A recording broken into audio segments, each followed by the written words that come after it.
इस यार दी कली भैन कले आना छड़ी एगात मैं तेरे हाथ च देना। अस्सलाम वालेकुम। हाँ जी ते प्यारिओ की हाल आ। उम्मीद है तुसी ठीक होने आ ते मैं भी ठीक हाँ। ਅੱਜ ਤੁਹਾਡੇ ਵਾਸਤੇ ਮੈਂ ਇਕਬਾਲ ਹਸਨ ਦੀ ਜ਼ਿੰਦਗੀ ਦੀ ਇਹੋ ਜੀ ਜਾਣਕਾਰੀ ਲੈ ਕੇ ਆਇਆ ਕਿ ਜਿਹੜੀ ਕੋਈ ਵੀ ਬੰਦਾ ਦੱਸਦਾ ਨਹੀਂਗਾ, ਅੰਦਰ ਦੀਆਂ ਗੱਲਾਂ ਨਹੀਂ ਦੱਸਦੇ। ਜਿੱਦਾਂ ਕਹਿੰਦੇ ਆ ਨਾ ਕਿ ਇੱਕ ਟੀਚਰ ਜਿਹੜਾ ਉਹ ਕੱਚੀ ਕਲਾਸ ਨੂੰ ਪੜ੍ਹਾ ਰਿਹਾ ਹੁੰਦਾ, ਲੇਕਿਨ ਅਗਰ ਉਹ ਕਦੀ ਕਹੇ ਨਾ ਕਿ ਮੇਰੇ ਪੜ੍ਹੇ ਹੋਏ ਬੱਚੇ ਮੇਜਰ ਜਨਰਲ ਕਰਨਲ ਤੇ ਵਜ਼ੀਰ ਆਜ਼ਮ ਲੱਗ ਚੁੱਕੇ ਆ ਤੇ ਉਹਦੀ ਗੱਲ ਮੰਨ ਲੈਣੀ ਚਾਹੀਦੀ ਹੈ। ਇਕਬਾਲ ਹਸਨ ਕਿਹਦੀ ਵਜ੍ਹਾ ਨਾਲ ਏਡੇ ਸੁਪਰਸਟਾਰ ਬਣੇ, ਉਹ ਸਾਰੀ ਗੱਲ ਤੁਹਾਨੂੰ ਦੱਸਦੇ ਤੇ ਇਕਬਾਲ ਹਸਨ ਨੇ ਉਸ ਦੇ ਨਾਲ ਕੀ ਕੀਤਾ, ਸਾਰੀ ਜ਼ਿੰਦਗੀ ਉਹਦੇ ਨਾਲ ਕੀ ਕਰਦੇ ਰਹੇ ਆ, ਇਹ ਸਾਰੀ ਗੱਲ ਅੱਜ ਤੁਹਾਨੂੰ ਸ਼ੇਅਰ ਕਰਾਂਗੇ। ਉਸ ਤੋਂ ਪਹਿਲੇ ਤੁਸੀਂ ਸਾਡੇ ਚੈਨਲ ਨੂੰ ਸਬਸਕ੍ਰਾਈਬ ਕਰ ਲਓ, ਬੈਲ ਦਾ ਆਈਕਨ ਦਬਾ ਲਓ ਤਾਂ ਕਿ ਸਾਡੀਆਂ ਵੀਡੀਓ ਇਸੇ ਤਰ੍ਹਾਂ ਤੁਹਾਨੂੰ ਮਿਲਦੀਆਂ ਰਹਿਣ। ਅੱਛਾ, ਇਕਬਾਲ ਹਸਨ 60 ਦੀ ਦਹਾਈ ਦੇ ਵਿੱਚ ਨਾ ਸਟੂਡੀਓ 'ਚ ਆਏ ਆ ਤੇ ਫਿਲਮ ਇੰਡਸਟਰੀ 'ਚ ਉਹਨਾਂ ਨੇ ਪੈਰ ਰੱਖਿਆ। ਬੜੀ ਮਿਹਨਤ ਕਰ ਰਹੇ ਸੀਗੇ। ਮਿਹਨਤ ਦਾ ਫਲ ਜਿਹੜਾ ਸੀ ਨਾ ਉਹ ਥੋੜਾ ਮਤਲਬ ਮਿਲ ਨਹੀਂ ਰਿਹਾ ਸੀ ਉਹਨਾਂ ਨੂੰ। ਜਿੰਨੀ ਉਹ ਮਿਹਨਤ ਕਰਦੇ ਸੀ ਉਸ ਹਿਸਾਬ ਨਾਲ ਉਹਨਾਂ ਨੂੰ ਕੰਮ ਨਹੀਂ ਮਿਲ ਰਿਹਾ ਸੀਗਾ। ਉਹ ਐਕਸਟਰਾ ਫਾਈਟਰ ਜਾਂ ਫਿਰ ਕੈਮਰਾਮੈਨ ਦੇ ਨਾਲ ਇਸ ਤਰ੍ਹਾਂ ਦੇ ਕੰਮ ਕਰਦੇ ਸੀਗੇ ਤੇ ਆਪਣਾ ਰੋਜ਼ਗਾਰ ਚਲਾ ਰਹੇ ਸੀ।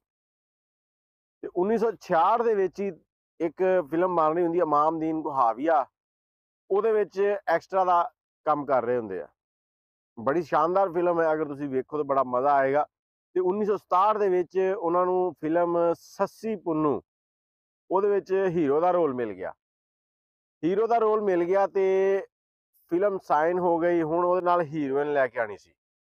ਜਦੋਂ ਵੀ ਕੋਈ ਨਵਾਂ ਮੁੰਡਾ ਮੁਤਾਰਫ ਕਰਾਇਆ ਜਾਂਦਾ ਨਾ ਤੇ ਡਾਇਰੈਕਟਰ ਨੂੰ ਇਹ ਨਹੀਂ ਪਤਾ ਹੁੰਦਾ ਕਿ ਇਹਨੇ ਹਿੱਟ ਹੋਣਾ ਨਹੀਂ ਹੋਣਾ, ਕੀ ਬਣਨਾ ਕੀ ਨਹੀਂ ਬਣਨਾ। ਡਾਇਰੈਕਟਰ ਪ੍ਰੋਡਿਊਸਰ ਚਾਹੁੰਦੇ ਆ ਕਿ ਉਹਦੇ ਨਾਲ ਜਿਹੜੀ ਹੀਰੋਇਨ ਆ ਨਾ, ਜਿਹੜੀ ਮੌਕੇ ਦੀ ਟੌਪ ਕਲਾਸ ਹੀਰੋਇਨ ਚੱਲ ਰਹੀ ਆ, ਉਹਨੂੰ ਲਿਆਂਦਾ ਜਾਵੇ।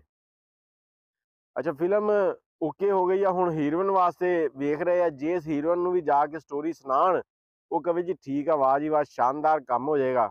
ਜਦੋਂ ਉਹ ਪੁੱਛੇ ਕਿ ਹੀਰੋ ਕੌਣ ਹੈ, ਕਿਉਂਕਿ ਹੀਰੋਇਨ ਜਿਹੜੀ ਆ ਉਹ ਵੀ ਆਪਣੇ ਜਿਹੜਾ ਕੈਰੀਅਰ ਹੈ ਨਾ ਉਹਨੂੰ ਸੇਵ ਕਰ ਰਹੀ ਹੁੰਦੀ ਆ ਕਿ ਮੈਂ ਜੇ ਕੰਮ ਕਰਾਂ ਤੇ ਕੱਲ ਨੂੰ ਇਹ ਨਾ ਹੋਵੇ ਕਿ ਹੀਰੋ ਦੀ ਵਜ੍ਹਾ ਨਾਲ ਮੈਂ ਮਾਰ ਖਾ ਜਾਵਾਂ। ਨਵੇਂ ਮੁੰਡੇ ਦੇ ਨਾਲ ਕੰਮ ਕਰਨ ਤੇ ਪੂਰਾ ਕੈਰੀਅਰ ਦਾਅ ਤੇ ਲੱਗਦਾ ਜੀ। ਜਿਹਦੇ ਨਾਲ ਵੀ ਗੱਲ ਕਰਨ ਮੌਕੇ ਦੀਆਂ ਹੀਰੋ ਨਾਲ ਵੱਧ ਤੋਂ ਵੱਧ ਸੀਗੀਆਂ, ਉਹ ਜਵਾਬ ਦੇ ਦੇਣ ਕਿ ਅਸੀਂ ਇਸ ਕੱਲ ਦੇ ਐਕਸਟਰਾ ਦੇ ਨਾਲ ਕੰਮ ਕਰਨਾ।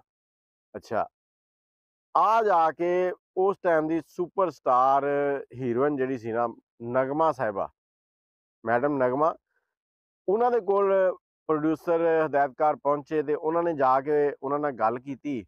ਜਦੋਂ ਉਹਨਾਂ ਨੂੰ ਸਟੋਰੀ ਸੁਣਾਈ ਤੇ ਉਹਨਾਂ ਨੇ ਕਿਹਾ ਠੀਕ ਆ। ਅੱਛਾ, ਜਦੋਂ ਹੀਰੋ ਦੀ ਗੱਲ ਆਈ ਤੇ ਉਹਨਾਂ ਵੀ ਪੁੱਛਿਆ ਵੀ ਹੀਰੋ ਕੌਣ ਹੋਏਗਾ, ਤੇ ਜੋ ਦੱਸਿਆ ਗਿਆ ਕਿ ਇਕਬਾਲ ਹਸਨ ਹੀਰੋ ਹੋਣਗੇ ਜਿਹੜੇ ਐਕਸਟਰਾ ਆਉਂਦੇ ਰਹੇ ਪਹਿਲੇ, ਤੇ ਉਹਨਾਂ ਨੇ ਇਹ ਨਹੀਂ ਆਖਿਆ ਕਿ ਮੈਂ ਇਹਨਾਂ ਨਾਲ ਕੰਮ ਨਹੀਂ ਕਰਨਾ, ਬਲਕਿ ਉਹਨਾਂ ਨੇ ਆਖਿਆ ਕਿ ਕੀ ਪਤਾ ਇਹ ਆਉਣ ਵਾਲੇ ਟਾਈਮ ਦਾ ਸੁਪਰਸਟਾਰ ਬਣ ਜਾਵੇ। ਫਿਰ ਉਹਨਾਂ ਨੇ ਇਕਬਾਲ ਹਸਨ ਦੇ ਨਾਲ ਬਤੌਰ ਸੱਸੀ ਪੁੰਨੂ ਫਿਲਮ ਦੇ ਵਿੱਚ ਕੰਮ ਕੀਤਾ। ਕੰਮ ਕਰਕੇ ਤੇ ਫਿਲਮ ਵੀ ਬੜੀ ਹਿੱਟ ਹੋਈ ਤੇ ਉਸ ਤੋਂ ਬਾਅਦ ਇਕਬਾਲ ਹਸਨ ਤੇ ਤੁਹਾਨੂੰ ਪਤਾ ਹੀ ਹੈ, ਫਿਰ ਉਸ ਸਾਲ ਤੋਂ ਬਾਅਦ ਫਿਰ ਉਹਨਾਂ ਦੀ ਜਿਹੜੇ ਬੁਲੰਦੀਆਂ ਵਾਲੇ ਰਸਤੇ ਸੀ ਨਾ ਉਹ ਨਹੀਂ ਰੁਕੇ। ਉਹਨਾਂ ਦੀ ਸ਼ੋਹਰਤ ਵੱਧਦੀ ਗਈ। ਕੰਮ ਦੇ ਵਿੱਚ ਮਾਸ਼ਾਅੱਲਾ ਆਪਣੇ 'ਚ ਉਹ ਇੱਕ ਲਾਜਵਾਬ ਸੀਗੇ, ਆਪਣੇ ਕੰਮ ਨੂੰ ਕੰਮ ਸਮਝਦੇ ਸੀਗੇ। ਇਹ ਕਹਿ ਲਓ ਕਿ ਇਕਬਾਲ ਹਸਨ ਨੂੰ ਹੀਰੋ ਬਣਾਉਣ ਵਾਲੀ ਜਿਹੜੀ ਹੈ ਨਾ ਉਹ ਨਗਮਾ ਆ। ਅਗਰ ਉਸ ਟਾਈਮ ਨਗਮਾ ਹਾਂ ਨਾ ਕਰਦੀ ਤੇ ਸ਼ਾਇਦ ਕੋਈ ਮੱਠੀ ਹੀਰੋਇਨ ਲੈਣ ਦੇ ਨਾਲ ਤੇ ਮੱਠੀ ਹੀਰੋਇਨ ਤੋਂ ਬਾਅਦ ਕੰਮ ਨਾ ਚੱਲਦਾ ਤੇ ਇਕਬਾਲ ਹਸਨ ਸਾਹਿਬ ਰਹਿ ਜਾਂਦੇ ਸਾਈਡਾਂ ਤੇ।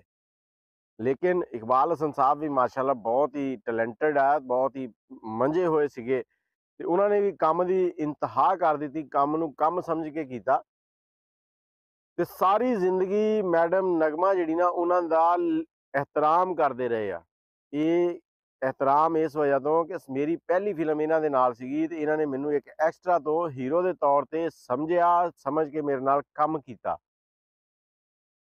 ਤੇ ਅਲਹਮਦੁਲਿਲਾ ਮੈਡਮ ਨਗਮਾ ਜਿਹੜੇ ਉਹ ਹਯਾਤ ਆ, ਅੱਲਾਹ ਪਾਕ ਉਹਨਾਂ ਨੂੰ ਸਿਹਤ ਦੇਵੇ ਤੇ ਉਹਨਾਂ ਦੇ ਅਮਾਲ ਅੱਛੇ ਕਰੇ, ਹਦਾਇਤ ਵਾਲੀ ਜ਼ਿੰਦਗੀ ਉਹਨਾਂ ਨੂੰ ਨਸੀਬ ਕਰੇ। ਤੇ ਇਕਬਾਲ ਹਸਨ ਸਾਹਿਬ ਫੌਤ ਹੋ ਚੁੱਕੇ, ਅੱਲਾਹ ਪਾਕ ਉਹਨਾਂ ਦੀ ਮਗਫਰਤ ਫਰਮਾਏ ਤੇ ਉਹਨਾਂ ਦੀ ਆਖਿਰਤ ਜਿਹੜੀ ਉਹ ਸਵਾਰ ਦੇਵੇ। ਤੇ ਇਹੋ ਜਿਹੇ ਵਾਕਿਏ ਜਿਹੜੇ ਨਾ ਇਹ ਬਹੁਤ ਘੱਟ ਲੋਕ ਸੁਣਾਉਂਦੇ ਆ, ਕਿਉਂਕਿ ਇਹ ਅੰਦਰ ਦੀਆਂ ਗੱਲਾਂ ਹੁੰਦੀਆਂ, ਅੰਦਰ ਹੀ ਛੁਪੀਆਂ ਰਹਿ ਜਾਂਦੀਆਂ। ਇਹ ਐਕਸਟਰਾ ਅਦਾਕਾਰ ਹੀਰੋ ਇਹ ਉਹਨਾਂ ਦੇ ਆਪਸ ਦੇ ਮਾਮਲਾਤ ਹੁੰਦੇ ਆ ਤੇ ਬੜੀ ਔਖੇ ਨਿਕਲਦੇ ਆ ਬਾਹਰ। ਤੁਸੀਂ ਇਸ ਮਾਮਲੇ 'ਚ ਕੀ ਕਹੋਗੇ? ਆਪਣੀ ਰਾਏ ਕਮੈਂਟ 'ਚ ਜ਼ਰੂਰ ਦੇਣਾ। ਮੈਨੂੰ ਇਜਾਜ਼ਤ ਦਿਓ, ਦੁਆਵਾਂ ਯਾਦ ਰੱਖਣਾ। ਅੱਲਾ ਹਾਫਿਜ਼।